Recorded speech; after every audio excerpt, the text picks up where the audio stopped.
Juste la mettre en plein écran. C'est parfait. Bon, merci.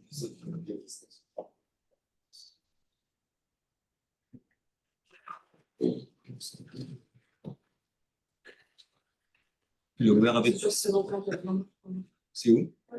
Dans le menu, le cinquième en partant du haut.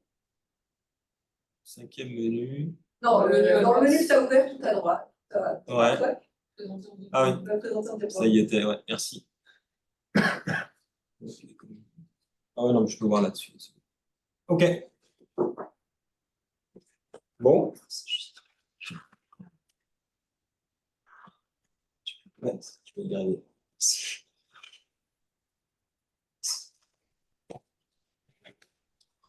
Ok. En français, c'est bon? Pardon de répondre, mais peut-être qu'on ne comprend pas très bien complet. Would you prefer French or English for the colleagues online, please?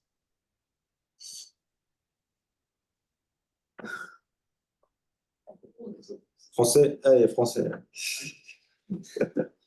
Ça change un petit peu. Ok, donc je vais vous parler un petit peu de machine learning. Je vais vous parler d'un certain nombre de choses qu'on a faites récemment, mais aussi je vais vous raconter l'histoire de ce qui s'est passé dans la communauté plus météo sur les 2 dernières années, nous, ce qu'on a pu faire depuis les 5 dernières années. Donc, je vais un peu vous raconter cette histoire et je vais illustrer certaines des problématiques actuelles sur 2 exemples de choses sur lesquelles on a travaillé. Donc là, ce n'est pas le champ des choses avec lesquelles on interagit souvent avec vous, hein, sur l'inversion chimie atmosphérique, gaz à effet de serre. Donc là, c'est vraiment la partie qui, à l'origine, était plutôt sur la méthodologie assimilation de données et qui, maintenant, c'est un peu diffusée dans l'immense mer du machine learning. Et donc voilà, donc c'est un peu ce que je vais vous raconter aujourd'hui. Donc il y a des choses assez générales de discussion du sujet, et puis il y a des choses que je vais illustrer avec des travaux qu'on a fait avec des collègues. Hop. Et je vais peut-être commencer. Alors je vais commencer par par un peu de méthodo. C'est là qu'il y aura le plus d'équations, pas forcément énormément, mais en tout cas ce qui constitue pour nous un guide méthodologique ou mathématique si vous voulez. Qu'on garde à l'esprit en fait pour les différents développements beaucoup plus concrets qu'on fait du machine learning appliqué à la météo et à la prévision en météo. Et donc ça, c'était un des plus gros, toute une série de travaux qu'on a fait donc il y a 5-6 ans maintenant sur essayer de combiner de façon bayésienne, de façon optimale en fait le machine learning et la simulation de données. Et avec un objectif particulier qui a pris une énorme importance maintenant en météo, qui est celui de reconstruire totalement la dynamique du modèle, de l'apprendre totalement à partir d'un modèle de machine learning. Enfin, grâce à un modèle de machine learning, donc typiquement un réseau de neurones. Donc la fonction de coût typique, la fonction de coût typique que les gens en machine learning utiliseraient pour essayer d'apprendre la dynamique d'un modèle, c'est à partir de snapshots du modèle, donc des vecteurs YK, qu'on espère être une vision complètement dense et avec très peu de bruit de l'état du système à différents instants TK. On va essayer d'apprendre les paramètres P d'un réseau de neurones M. Et donc, en fait, on minimise juste cette fonction de perte, comme ils disent en machine learning. Et voilà. Et ça suppose qu'on ait une vision propre, dense et avec très peu de bruit donc de l'état du système et d'une très longue trajectoire du système. On va essayer d'apprendre le réseau de neurones. Donc ça, cette condition, elle est quand même très difficilement remplie en géosciences, même en météo, même sur des systèmes géophysiques qui sont très bien observés. Il y a toujours énormément de trous, des densités très différentes et beaucoup d'erreurs avec des biais, etc. Donc c'est pas une situation très réaliste, et si on optimise brutalement ce genre de choses, en fait, on n'y arrive pas. Donc, une idée, c'est d'essayer de combiner ça avec l'assimilation de données, ou plutôt de regarder quels sont les liens qui sont en fait profonds avec l'assimilation de données, puisque l'assimilation de données, c'est fait pour le méthode inverse, telle qu'on les pratique ici. C'est fait justement pour essayer de prendre en compte, enfin, d'utiliser des données qui sont bruitées et complètement éparses. Voilà, donc une façon d'intégrer une façon de combiner les deux. Donc, je vous passe les développements, je donne juste les différents résultats.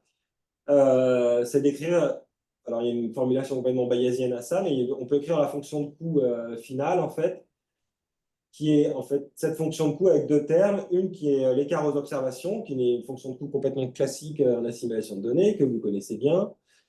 Donc, il met juste l'écart entre l'état prévu, donc XK, c'est l'état du système qui est caché, l'état latent, statistique bayésienne ou machine learning, et les observations qui maintenant peuvent être éparses et bruitées, puisque maintenant on introduit un opérateur d'observation. Et puis il y a un deuxième terme qui mesure l'écart entre qui est les déviations du modèle, donc entre ce que le réseau de neurones donc, prédit à partir de l'état au temps précédent et l'état présent. Et quand on regarde cette fonction de coût, en réalité, c'est une fonction qui est extrêmement familière pour les gens de la simulation de données, parce qu'en fait, c'est une fonction de coût du 4D bar en contrainte faible. Hyper classique. Et la seule chose, c'est qu'il y a une emphase un peu plus forte maintenant sur les paramètres. Alors, la simulation de données, généralement, il y avait quelques paramètres, ou en tout cas en chimie atmosphérique, on avait éventuellement des champs d'émission inversés, mais en général, c'était quand même un nombre relativement limité, des choses qui étaient paramétrisées. Ici, avec un réseau de neurones, c'est carrément toute la dynamique qui est paramétrisée. C'est ça qui change fondamentalement. Mais en fait, la fonction de coût elle-même, c'est vraiment une fonction de coût de KdBar en contrainte faible. Donc ça permet d'intégrer complètement en fait, la vision, l'utilisation du machine learning pour découvrir des modèles substituts, donc les modèles de réseau de neurones qui sont censés substituer aux dynamiques, et la simulation de données. Donc c'est vraiment la fusion complètement naturelle des deux. Alors, il y a une chose sur laquelle j'insiste en permanence, et les gens n'écoutent pas, et puis derrière reviennent en disant « Ah, mais moi je vais proposer un modèle stochastique », c'est toujours très amusant de voir ça, c'est qu'en réalité, la solution de ce modèle, la solution de cette fonction de coût, en termes de modèle, ce n'est pas un modèle déterministe, puisqu'en fait, ici, il y a des hypothèses gaussiennes sur les erreurs commises par le réseau de neurones. En fait, c'est un modèle stochastique. La solution rigoureusement mathématique, c'est un modèle stochastique. Donc déjà, même sur une formulation de ce type-là, la solution, c'est bien un modèle déterministe, plus un bruit stochastique associé à ce modèle, qui caractérise en fait l'erreur résiduelle. C'est sensible. Ensuite, on peut regarder ce qui se passe quand on fait tendre, quand l'opérateur d'observation est l'identité, quand on observe complètement le système, et que le bruit des observations tend vers 0. Alors, la limite naturelle en fait, de cette fonction de coût, c'est cette fonction de perte ci, qui est exactement celle en fait, que j'ai écrite précédemment, qui est la fonction naïve classique du machine learning sans fioriture, sans complication. Donc, en fait, le cas limite classique où le système est parfaitement observé et il y a très peu de bruit, en fait, il est bien obtenu par la fonction généralisée ici que j'ai écrite. Donc voilà, ça donne un cadre méthodologique en fait pour comprendre et en tout cas quand on a le but, parce qu'évidemment le machine learning on veut faire énormément de choses, mais en tout cas on a le but de construire un modèle de substitut. Alors ensuite la question de savoir comment on peut essayer de s'amuser avec ça et comment on peut essayer de minimiser cette fonction de coût, parce que c'est là que ça devient un peu plus compliqué. Parce que c'est surtout dans la nature des objets, parce que je dis c'est déjà un 4D en contrainte faible, donc en fait, c'est dans la nature des objets optimisés que ça se complique. Et donc là, il faut typiquement optimiser donc, tout l'état latent, donc toute la trajectoire du système, donc comme on ferait sur un 4D bar, contrainte faible, et puis tous les paramètres du réseau de neurones. Et comme ces deux objets sont de nature très différente, comme s'ils sont de nature très différente, en fait, donc il y a un vrai problème en termes d'optimisation. Donc une des solutions, on a essayé des tas de trucs. Une des solutions les plus finalement simples conceptuellement et plutôt élégantes et qui marche numériquement pas mal, en fait, c'est de faire et qui en plus se raccroche à différents concepts et différents outils qui sont déjà utilisés, c'est en fait d'alterner une minimisation sur la trajectoire xk avec une minimisation, une optimisation sur les paramètres P du réseau de neurones. Parce que comme ils sont de nature différente, on va vraiment... donc ça s'appelle une descente coordonnée. Et on va en fait minimiser d'abord sur sur les xk, sur la trajectoire, et puis ensuite sur les paramètres. Ouais. Ok. Merci Isabelle. Je ne sauterai pas de temps. Voilà. Et donc,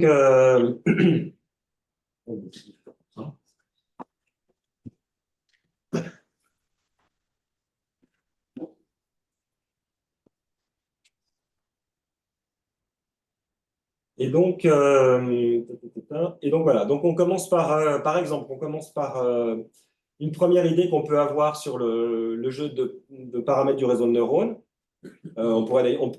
On peut écrire souvent, on écrit souvent le modèle sous forme résiduelle, de sorte qu'en fait, quand P0 est égal à 0, eh ben, M est égal à l'identité. Donc en fait, c'est la persistance. On part de la persistance typiquement.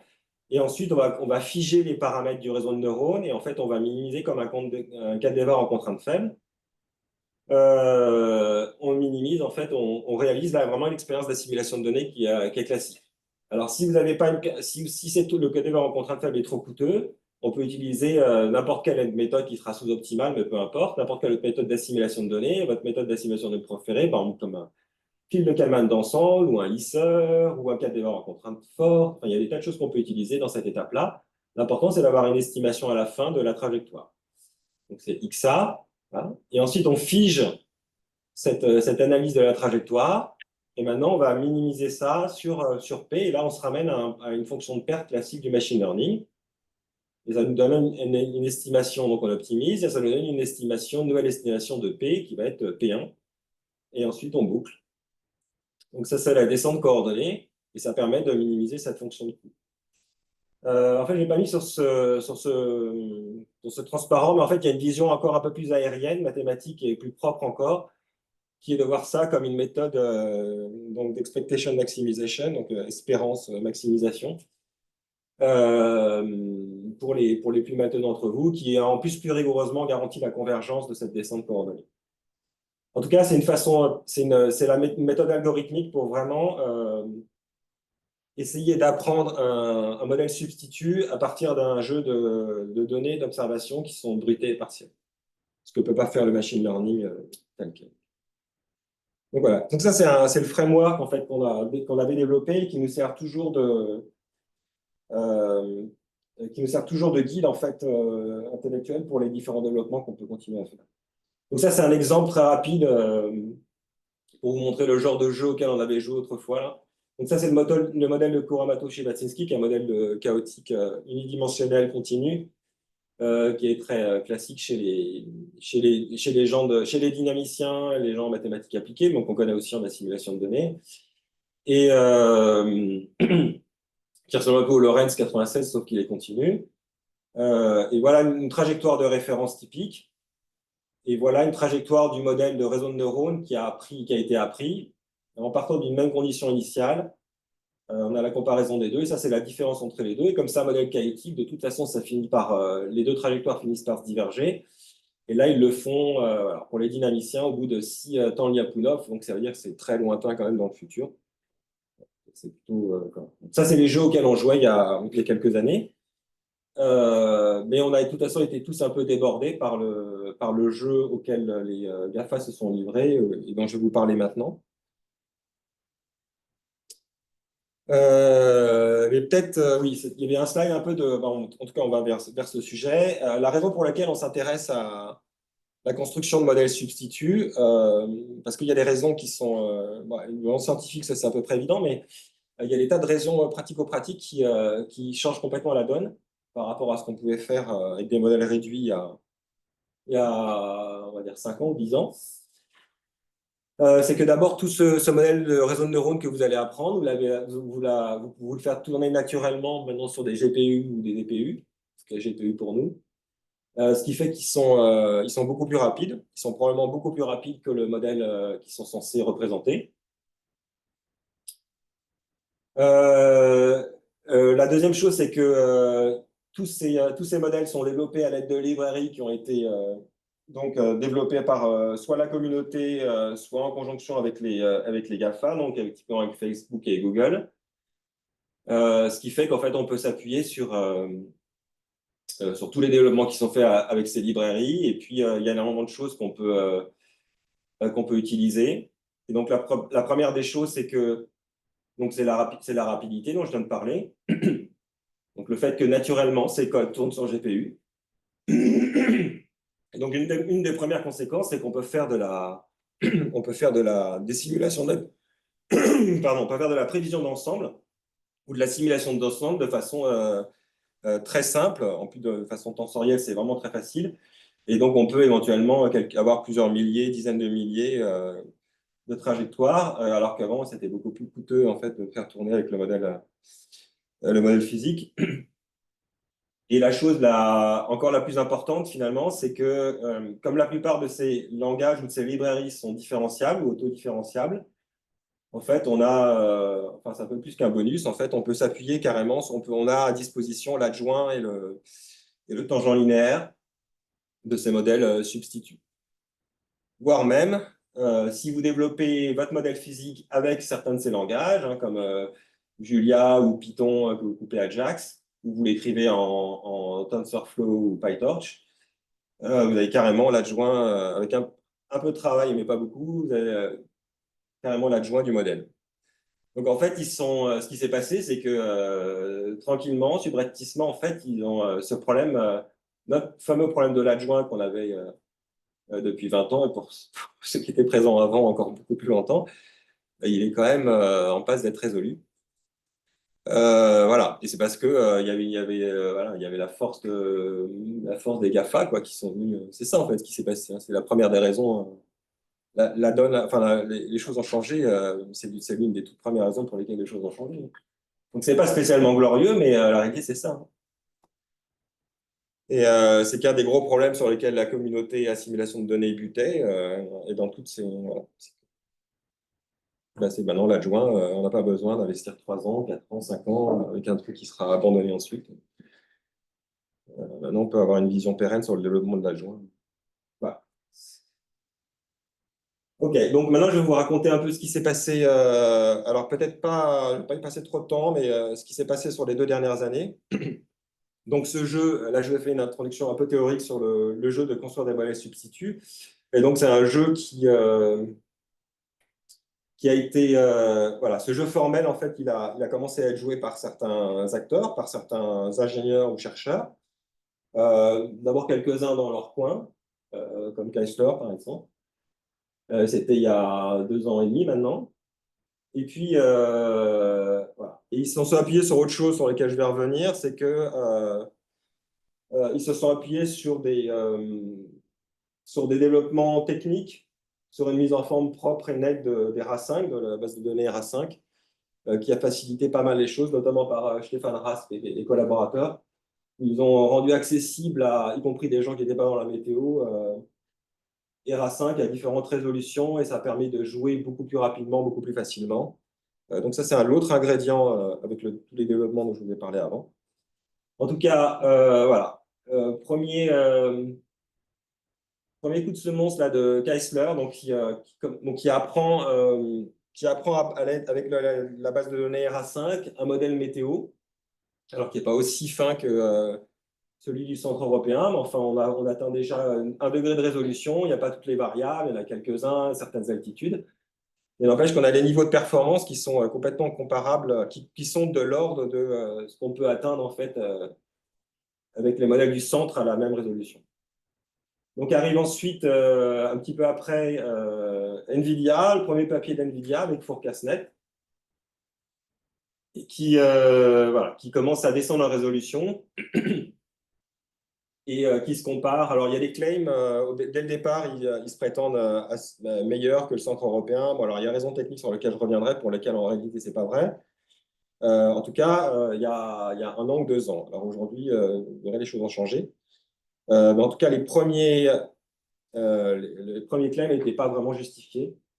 Voilà. Donc ensuite arrive, il y avait Alibaba qui a lancé aussi un modèle, Huawei, avec Pangu Weber qui a fait pas mal de publicité, peut-être plus encore que celui d'NVIDIA dans les médias. Et ensuite, arrive, en tout cas, celui qui est le mieux documenté, parce que Pangu Weber, vous avez un papier Nature, mais c'est un vrai torchon, quoi. C'est vraiment, enfin, c'est incroyable que ce soit, qu'on puisse publier ce genre de choses. Par contre, le papier de Google avec leur modèle qui s'appelle GraphCast, qui lui est basé sur un réseau de neurones sur graph, le papier est beaucoup plus propre. La première version était propre et la deuxième version est très très bien documentée.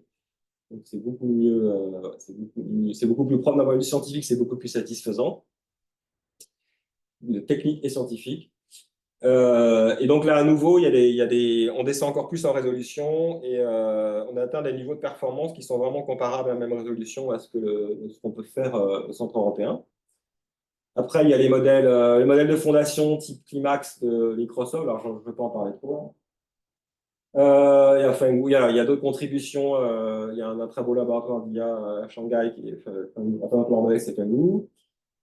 Ensuite arrive un certain nombre de choses dont là, je vais parler un peu plus en détail, donner des exemples. C'est cette fois-ci une autre équipe de Google. Ça, c'est la version San Francisco, alors qu'avant, c'était DeepMind à Londres. La version San Francisco, eux, ils se lancent dans un modèle hybride. Et en fait, c'est ce que nous, on fait aussi. Donc ça, je vous en parlerai. Modèle hybride, c'est on va combiner en fait un réseau de neurones avec un modèle physique qui existe déjà ou qu'on a développé et qu'on code en dur. Typiquement, la dynamique de la météo, on va la coder en dur, alors que toute la physique ou la microphysique et la convection profonde, on va la prendre par un réseau de neurones. Et voilà. Donc ça, c'est les versions hybrides et c'est voilà, le Neural GCM, ça c'est l'autre proposition de Google. Et puis, ça sera un des premiers sujets que je vais illustrer et discuter. Et le deuxième sujet, c'est celui du lissage des modèles. Donc, le fait que ces modèles de substituts qu'on apprend, lorsqu'on les fait tourner de façon autorégressive, hein, donc quand on apprend juste le passage de TK à TK plus 1, et quand ensuite on enchaîne la prévision sur plusieurs jours, ils finissent par diffuser les champs. Ça, c'est un phénomène que les gens météo, ils découvrent, mais enfin, ils connaissent ça un peu. Mais nous, en chimie atmosphérique, on connaît ça depuis très longtemps. Moi, je connais ça depuis je suis parmi vous. Donc, en fait, voilà, mais ça, c'est l'effet, enfin, c'est lié, on peut le voir comme un effet de la double pénalité. Il y a plein de façons de le dire, mais enfin, typiquement, quand on apprend ces modèles des réseaux de neurones, avec, comme je l'ai écrit, typiquement comme avec des moindres carrés, donc avec une root mean square error. Et quand on veut optimiser ça, en fait, on demande, et sur plein d'échantillons, en fait, on demande au modèle d'apprendre la meilleure moyenne possible en termes de moindre carré à une certaine échéance. Et donc, en fait, ce qu'il apprend, c'est la moyenne, c'est comme une moyenne de l'ensemble, et c'est pas tellement un modèle déterministe précis. Donc, ça marche très bien sur plusieurs plats de temps, puis plus on avance, plus en fait, il est en train de lisse les champs. Et, parce qu'en fait, c'est la meilleure solution mathématique en termes de moindre carré. Il n'y a pas d'erreur là-dedans. Hein, c'est juste que, voilà. Mais on n'est pas en train d'apprendre un modèle physique déterministe.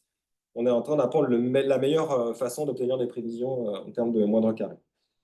Donc cet effet de diffusion, euh, en fait, pose un problème puisque les champs sont plus vraiment physiques. C'est plus vraiment un modèle qu'on apprend. Et donc, il y a eu des discussions. Et là, je vais en discuter plus, je vais vous illustrer tout ça. Et donc, il y a eu des réponses à ça. Il y en a une qui s'appelle Gemcast de Google, dont je parlerai peut-être un petit peu. Donc, je vais illustrer avec nos propres trucs. Ensuite, il y avait voilà. Ensuite, pour dire que donc vous avez vu, c'est les GAFA ou un certain nombre de labos chinois qui ont un peu secoué le monde de la météo, puisqu'en fait, maintenant, on propose des modèles qui sont aussi efficaces que le modèle du centre, sont aussi précis que le modèle du centre européen.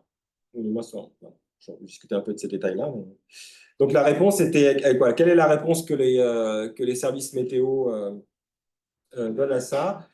Il y a peut-être une chose à dire, c'est que le centre européen avait bien réagi dès le départ.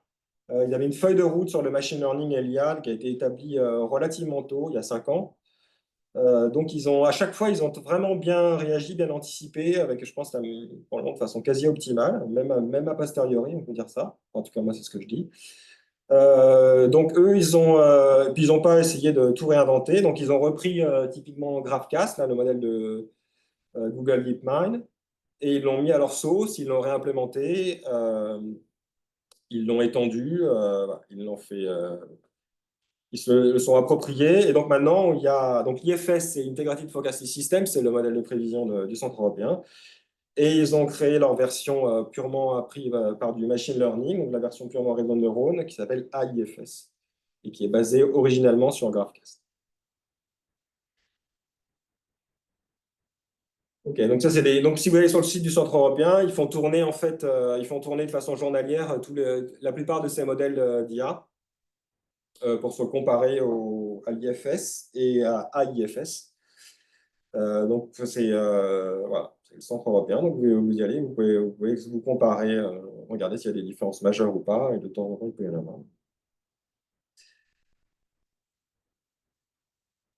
Alors, ça, je passe. Ça, des choses qu'on a fait nous-mêmes il y a déjà 4-5 ans, mais à résolution très grossière, parce qu'on n'avait pas les moyens de faire tourner ça sur une ferme de GPU.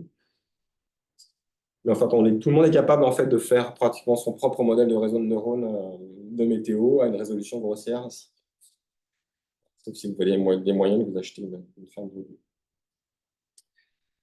Alors, les choses importantes à retenir sur pourquoi ça fonctionne bien. La première des choses, c'est que d'abord, voilà, ils reposent tous ces modèles ont été appris sur RA5. Et donc ça, c'est voilà. Donc c'est en fait des champs qui sont très propres, lissés, pour lesquels on considère qu'il y a très peu de bruit. Ce n'est pas tout à fait le cas, mais en réalité, on peut considérer qu'ils sont relativement cohérents puisqu'ils ils dépendent de l'IFS et c'est l'IFS avec de la simulation de données. Donc c'est quelque chose de très lissé d'un point de vue dynamique.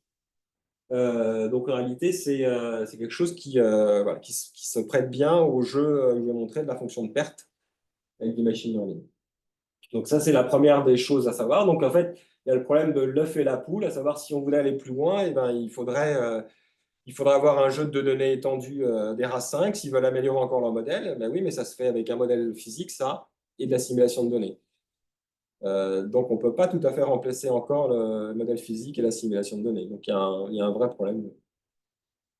Il y a ça. Il y a le problème de la publicité des codes, mais là, je crois que enfin, la plupart ont rendu leur code public, et tant pis pour les autres. Donc ensuite, il y a un problème de... Voilà, il y a le fait qu'ils ont, donc comme je vous l'avais dit, qu'ils ont prétendu très rapidement qu'ils battaient l'IFS, ce qui est en fait pas vrai parce qu'ils étaient en train de comparer leur modèle qui était lissé à un modèle déterministe très haute résolution, l'IFS. Donc là, on sait, surtout quand on a fait de la chimie atmosphérique, on sait qu'on va être moins bon, et c'est pas parce que notre modèle est mauvais, mais de toute façon, il va avoir des scores moins bons qu'un modèle très lissé. Et donc c'était voilà, dans le modèle, dans le papier Nature, c'est écrit comme ça, alors que c'est une évidence d'un point de vue scientifique que c'est du grand n'importe quoi. Donc à l'époque, c'était pas vrai, il y a un an. Aujourd'hui, les performances sont telles que, et puis ils ont corrigé. Les gens de Google, en tout cas, très vite, ont pris ça en compte et ils ont pris en compte cet effet. Donc on peut dire aujourd'hui que les performances de ces modèles sont du niveau de l'IFS. Okay. Ensuite, il y a des problèmes sur donc la cohérence physique des champs qui sortent des. Est-ce que ça reste physique ou pas? Donc, comme je vous l'ai dit, comme il y a un effet de lissage, on se doute que ce n'est pas forcément complètement physique. Mais il y a d'autres critères sur les équilibres comme géostrophiques, sur les diagnostics d'éléments verticaux. Et avec ça, on se rend compte qu'effectivement, il y a quand même un certain nombre de choses qui ne sont pas correctement respectées dans ces modèles substituts, contrairement à un modèle physique. Donc là, il y a des choses encore à améliorer et corriger. Voilà. Et ensuite, il y a aussi le fait qu'il n'est pas dit que les services météo, même les plus avancés qui ont bien anticipé la chose, sont prêts à basculer sur un modèle de réseau de neurones pur, comme ça, très rapidement, parce qu'il y a des problèmes de l'œuf à la poule, comme vous en avez parlé. Il y a des tas de choses qui font que c'est inenvisageable à court terme, même à moyen terme, de basculer complètement sur un modèle de réseau de neurones pur.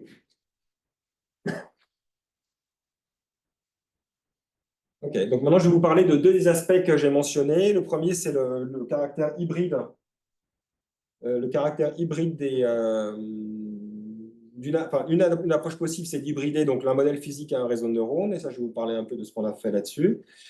Et l'autre chose, c'est l'effet de lissage, et je vais vous montrer ce qu'on a fait là-dessus dans un contexte différent. Donc, le modèle hybride, ça, je vous en ai parlé. Donc, c'est vraiment combiner un modèle physique avec un réseau de neurones. Donc, les avantages que ça a, c'est que le réseau de neurones à apprendre est potentiellement plus petit, donc ça s'apprend plus vite. On va avoir des cohérences physiques qui seront garanties, par exemple, si on tient en compte de la dynamique dans le modèle physique, alors que c'est la microphysique, et tout ce qui est appris autrefois par des paramétrisations sous-maths, de toute façon, si c'est appris maintenant par un réseau de neurones, probablement qu'on aura moins de difficultés à satisfaire certaines des cohérences physiques qu'on attend du modèle hybride complet. Donc, ça a quand même pas mal d'avantages concrets et pratiques d'envisager un modèle hybride plutôt que d'apprendre un modèle de deep learning complet qui représente l'intégralité du modèle. Okay. Et en plus, ça fit bien avec la vision erreur modèle en fait, de la simulation de données, puisqu'on rajoute en fait une correction au modèle physique. Et donc, ça, c'est vraiment la vision erreur modèle qui existe, en tout cas dans la communauté de la simulation de données depuis un moment.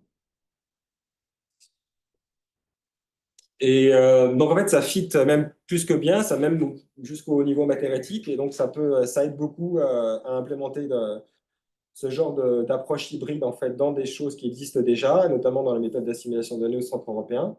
Donc là, maintenant, je vais illustrer cette approche avec une collaboration qu'on a avec le Centre européen sur ces développements hybrides, qui semblent être l'approche d'ailleurs qui vont, d'un point de vue pratique à moyen terme, privilégier.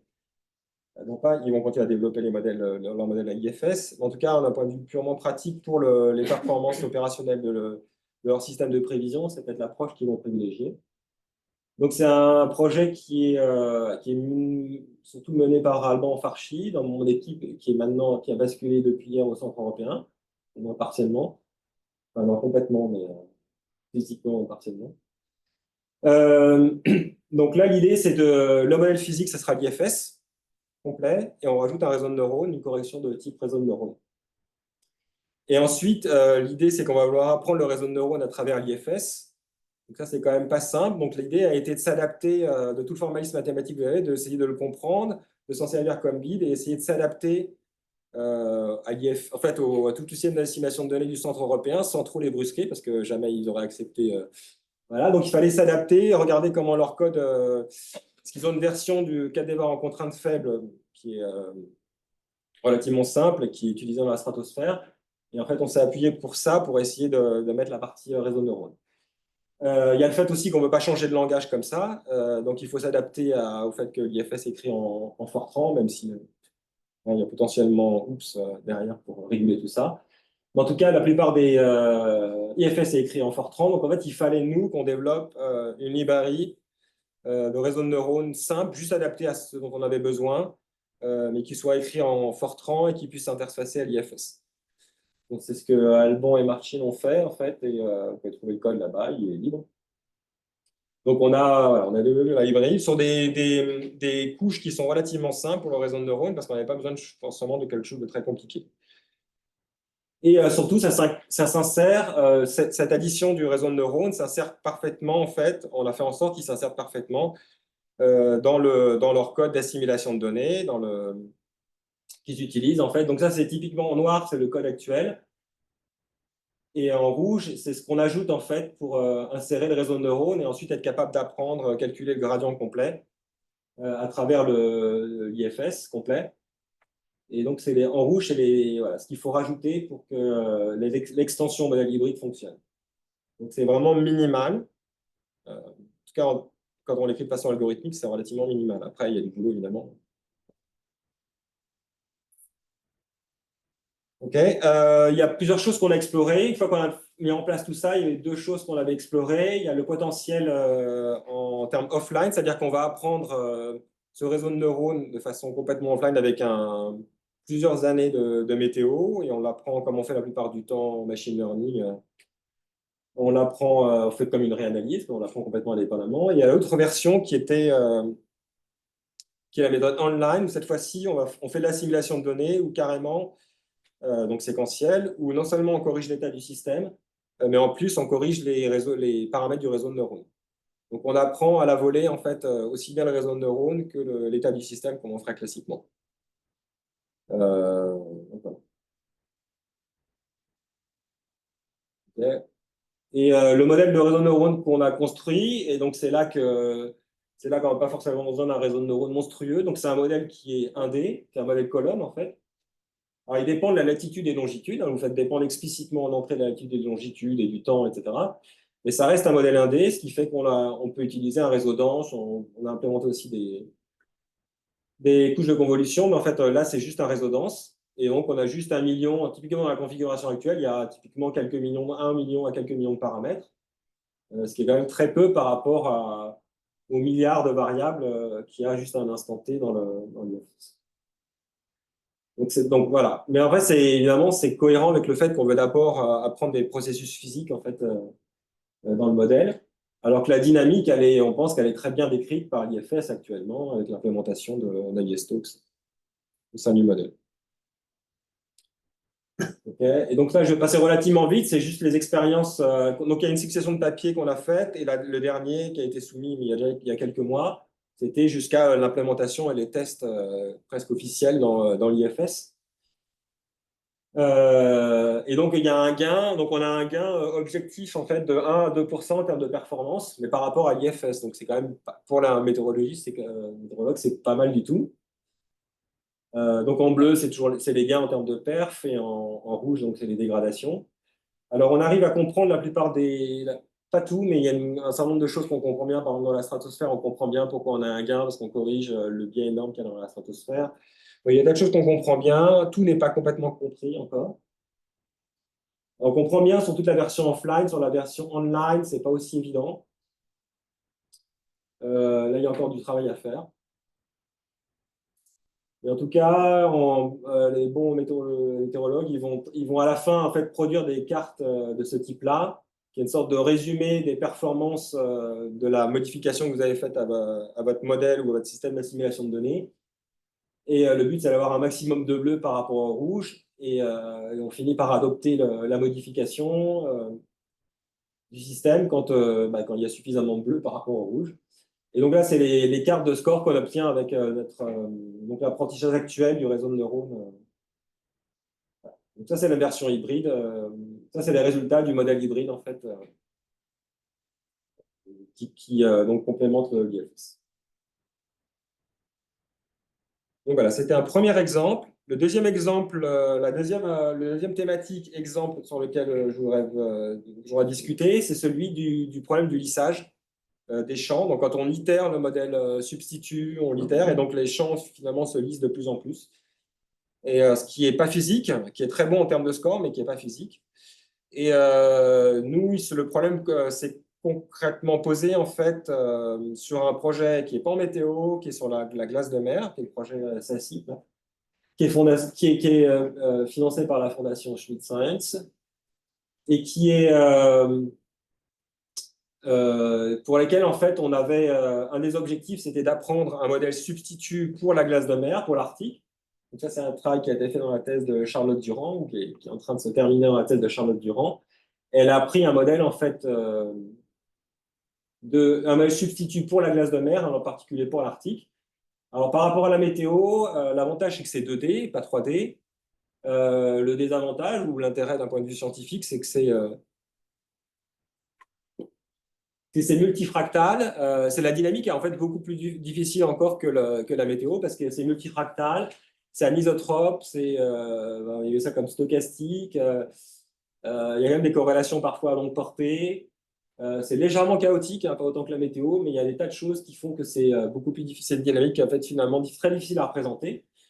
Et voilà. Et notamment, il y a l'effet de lissage que vous voyez avec ça, c'est le modèle, c'est un champ du modèle substitut sur un mois, donc avec une relativement longue échéance quand même. Donc sur le modèle de Charlotte, et on voyait à quel point en fait le champ est lissé par rapport à l'image sur lesquelles on a appris le réseau de neurones, qui sont les sorties du modèle Nexim, qui est un modèle de référence en glace de mer, et là sur lesquels on voit des fois des détails, des cracks, et des bouts de glace, etc. Et là, on voit bien que c'est complètement lissé, en fait, quand on a une prévision à longue échéance. Donc, on n'a pas de prévision particulière. Voilà. Tout ce qui est advection de la glace est très, très bien représenté par le modèle de réseau de neurones. Et tout ce qui est, par contre, tout ce qui est détail et fortement lissé.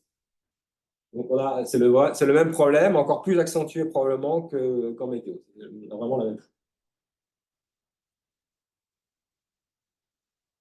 Okay, donc ce qu'on a fait, c'est essayer de s'attaquer à ce problème pour essayer de créer un modèle stochastique, en fait, d'essayer d'apprendre un modèle qui soit capable en fait de recréer un certain nombre de ces détails du champ fin, et quand on le fait tourner de façon itérative, qu'on arrive quand même continuer à avoir qu'on ne lisse pas en fait les champs, voilà, qu'on tourne ce problème.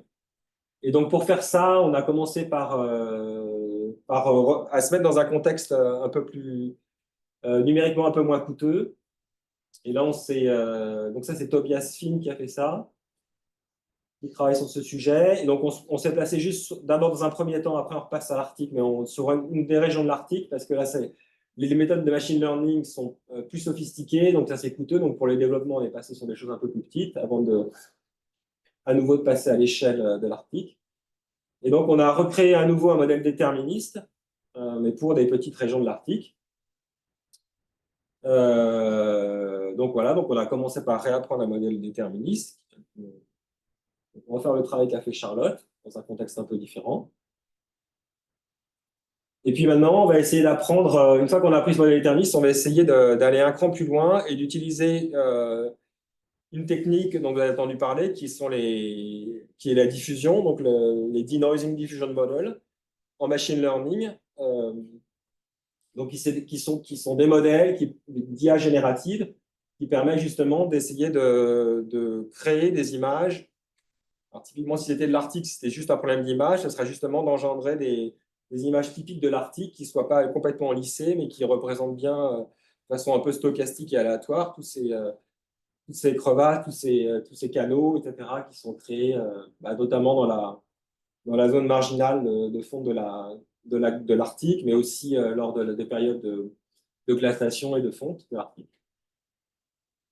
Et donc là, au lieu d'avoir un modèle déterministe, on veut vraiment, grâce à l'IA générative, créer un modèle stochastique. Là, on va utiliser un modèle beaucoup plus gros que ce qu'on a pu faire jusqu'à présent, avec un transformer, un UNet qui intègre un transformer.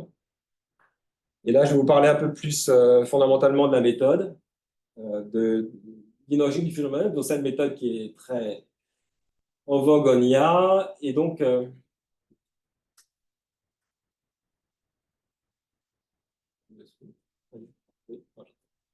okay. Donc, quelle est l'idée? L'idée, c'est de partir de... L'idée, en fait, c'est de faire un échantillon. En fait, c'est un échantillonneur. C'est vraiment le problème fondamental des statisticiens et de nous et de tout le monde, enfin, tous les gens qui font de l'estimation. C'est d'essayer, en fait, d'engendrer des échantillons d'une distribution. Et la distribution ici, c'est typiquement l'ensemble des champs qu'on pourrait engendrer avec, qui sont des champs qui sont physiquement plausibles pour la glace de mer. Et donc, vous partez d'un champ, là sur le modèle régional, vous partez d'un champ à gauche, le champ target. À gauche, voilà, le champ target. Et vous allez progressivement, en allant vers la droite, rajouter du bruit gaussien. Et voilà, rajouter progressivement et mettre du bruit de façon très progressive jusqu'à arriver à un bruit blanc gaussien sur la droite. Donc ça, c'est une façon de bruiter comment progressivement cette image. Alors ça semble un peu débile. Et l'idée, c'est qu'à l'aide du machine learning, on peut apprendre des tas de choses qu'on n'était pas capable d'apprendre avant, même si on avait l'idée. Maintenant, on peut le faire. C'est-à-dire qu'on va on va repartir de la droite d'un bruit, et on va essayer de débruiter et de revenir en fait à une image, enfin à un échantillon de la distribution dont j'ai parlé initialement. Et donc l'idée, puisque maintenant on a des tas de couples entre on s'est passé de la gauche à la droite, on s'est bruité. Donc en fait le but du jeu, ça va être d'apprendre la façon de débruiter ça à l'aide du réseau de neurones que j'ai présenté juste avant. Et ça, c'est ça le but du jeu. Alors là, on va faire un truc en plus, c'est qu'on va conditionner en fait le débruitage. En fait, il est conditionné. Typiquement, quand on veut faire un modèle, ça va dépendre ça va être un modèle de diffusion qui est conditionné. Donc, parce qu'on part d'un point on va pas forcément partir d'un bruit blanc complet. On va partir de l'état du système au temps TK. Et on va aller vers l'état au temps TK plus 1. Donc, en fait, on va le conditionner par rapport à l'état au temps TK. pour créer un vrai modèle génératif conditionnel. Donc, c'est pour ça qu'on rajoute non seulement les forçages, ça c'est normal, météo sur la glace de mer, mais en plus les conditions initiales. Donc, autant TK. Voilà. Donc, en fait, c'est ce qu'on apprend et à l'aide, voilà, dans l'apprentissage, on apprend de cette façon de débruiter, ce qui fait qu'à la fin, à partir de n'importe quel bruit et des conditionnements adéquats, on va arriver à engendrer en fait l'état autant TK plus 1, qui est normalement un échantillon de la distribution conditionnelle qu'on vise. Hop, donc ça, c'était voilà, c'était le point 1. Et ça, c'est la version, cette fois-ci, inférence. Cette fois-ci, une fois qu'on a appris le réseau de neurones, on part d'un bruit stochastique qui est conditionné à l'état de la glace de mer, autant TK. Et ensuite, progressivement, on va débruiter et arriver à l'état qu'on pense être le bon, autant TK plus 1. Alors, un des états possibles. Parce qu'après, on peut repartir d'un autre bruit stochastique et avoir un deuxième état. Et donc, on peut créer un ensemble, autant d'éléments qu'on veut, qu'on pense être une bonne représentation de l'état autant TK plus 1. Et donc, voilà ce que ça donne. Voilà typiquement ce que ça donne en termes de score. Et ça, c'est un score de moindre carré, donc à nouveau. Donc ça, c'est vraiment des moindres carrés. Et donc, en fait, ce n'est pas fait normalement pour regarder à quel point la méthode de lissage nous a permis d'avoir quelque chose de plus physique. Mais c'est déjà amusant de voir que ce modèle basé sur la diffusion, cette DIA générative, quand on fait la moyenne d'ensemble de cette diffusion, c'est déjà meilleur que notre meilleur modèle déterministe qu'on est capable de construire. Celui qui va forcément lisser les champs au bout de quelques jours. Il est déjà moins bon que ce qu'on peut obtenir avec juste une version purement moyennée des modèles de diffusion. Donc ça, c'est déjà un membre seulement du modèle de diffusion, de l'ensemble, un échantillon simplement, est déjà presque aussi bon que le modèle déterministe. Donc ça, c'est déjà super satisfaisant. Mais évidemment, la chose la plus intéressante, c'est qu'on est plus à l'effet de lissage.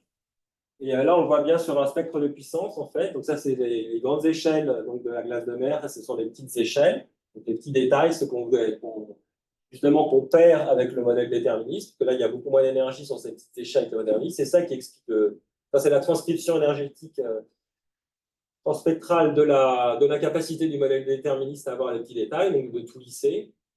Et comparé à Nexim, donc, qui est notre référence, le modèle physique de référence sur lequel on apprend, qui est en noir. Et voilà le modèle de diffusion, et voilà la fusion spectrale du modèle de diffusion qui colle très très bien en fait avec Nexim. Donc en fait, on apprend, cette fois-ci, on est capable d'engendrer les petits détails qu'on perdait jusqu'à présent avec un modèle déterministe. Et la chose qui est en train de finaliser Tobias, c'était le passage à l'échelle, de revenir maintenant, parce que c'est relativement coûteux, c'est beaucoup plus coûteux que d'apprendre un modèle déterministe. Et donc, c'est de repasser à l'échelle de l'Arctique et de réaliser la même chose. Et donc là, c'est typiquement un exemple de prévision. Là, c'est Nexim, comme c'est la référence. En bas, et c'est typiquement ce qu'on peut obtenir avec le modèle de diffusion sur différentes variables de la glace de mer. Donc là, c'est l'épaisseur de la glace de mer, la concentration, s'il y a de la glace ou pas, la vitesse et le taux de déformation. Et là, on voit qu'on garde des tas de détails. Il y a des tas de détails qu'on continue à garder, qu'on ne pouvait absolument pas avoir avec la modèle déterministe. Et en termes purement dynamiques, pour les dynamiciens, en fait, c'est vraiment l'équivalent d'avoir créé un modèle stochastique. C'est un vrai modèle dynamique, mais qui est juste de nature stochastique.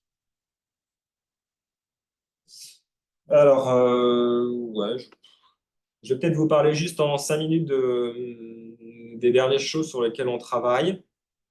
Voilà, qui fait partie probablement de la suite de ce qui va se passer et des papiers qui vont arriver probablement aussi bien du côté académique que du côté GAFA sur la météo, là, parce que là, ils sont arrivés un petit peu à un obstacle qui est que là, ils ont appris tout ce qu'ils pouvaient apprendre des RA5 et maintenant, qu'est-ce qu'il faut faire?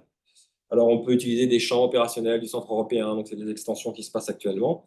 Mais il y a quand même un problème, et donc évidemment, ils savent il faudra essayer d'apprendre directement sur les observations, donc ne pas passer par les produits intermédiaires. Mais là, ils ont compris que voilà, les observations, c'est quand même très, très difficile. C'est pas si simple, c'est très hétéroclite, très hétérogène. Il y a tout un savoir-faire à avoir sur les observations qui eux, n'ont pas de façon native. En tout cas, je parle des GAFA. Et même d'un point de vue purement méthodologique, il faut être capable en fait, de court-circuiter, d'apprendre un modèle substitut, aussi bien pour la dynamique, pour la simulation de données, pour les opérateurs d'observation.